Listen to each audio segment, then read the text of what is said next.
중공의 입력화를 하는 글로벌타임즈, 영국을 매맞기를 원하는 창녀로 표현한 이유. 영국이 향후 진행되는 원자력 발전소 사업에서 중국 업체를 배제하기로 했습니다. 25일 영국 파이낸셜 타임스에 따르면 영국 정부는 중국 국유 원자력 발전소 업체 CGN을 영국 원전 건설 프로젝트에서 배제하는 방안을 검토 중입니다. FT는 사안에 정통한 관계자를 인용해 CGN이 영국 남동부 서퍽에서 추진 중인 200억 파운드, 31조 7,100여 원 규모 시즈웰 원전 추가 건설 컨소시엄에서 배제될 것이라고 보도했습니다. 에식스 브래드웰 해상 발전 사업도 영향을 받을 전망입니다.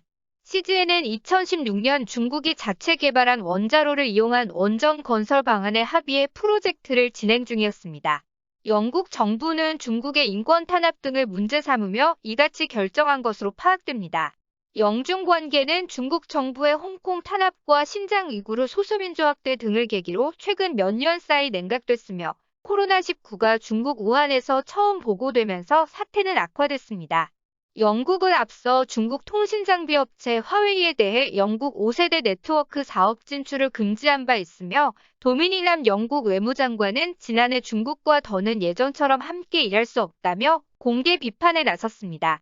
영국의 항모 퀸 엘리자베스호와 5척의 전함으로 구성된 전단이 지난 29일 남중국해로 진입한 가운데 30일 중국의 영문관영 매체인 글로벌타임스는 영국을 매맞기를 애걸하는 창녀로 묘사했습니다.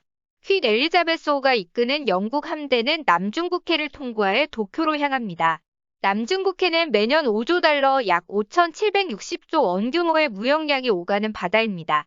그러나 중국은 이곳에 스트래틀리 군도와 파라셀 군도 등 인접국 간의 영유권 분쟁이 있는 섬들을 일방적으로 점령해 레이더와 장거리 폭격기 활주로를 건설하는 등 군사기지화하고 12L의 영해를 설정했습니다.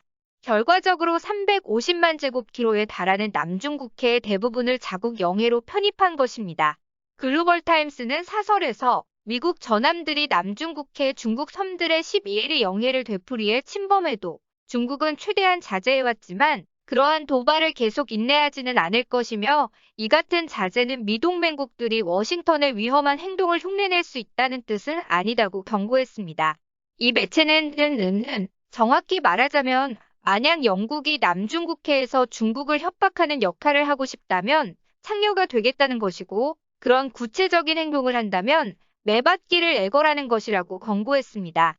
중국 정부의 입력화를 하는 글로벌타임스는 지난 26일에도 영국이 아직도 식민지배 시대를 살고 있다며 중국 속담을 상대를 혼내주고 싶으면 그의 큰형의 체면을 생각하라는 말이 있지만 중국은 정반대로 워싱턴의 개처럼 행동하며 베이징을 도발하는 런던을 혼내겠다는 것은 미국 큰형에게 확실히 보여줄 것이라고 주장했습니다.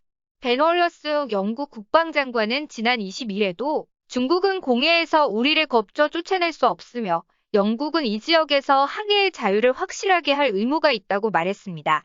오늘 준비한 소식은 여기까지입니다. 끝까지 시청해주셔서 감사합니다.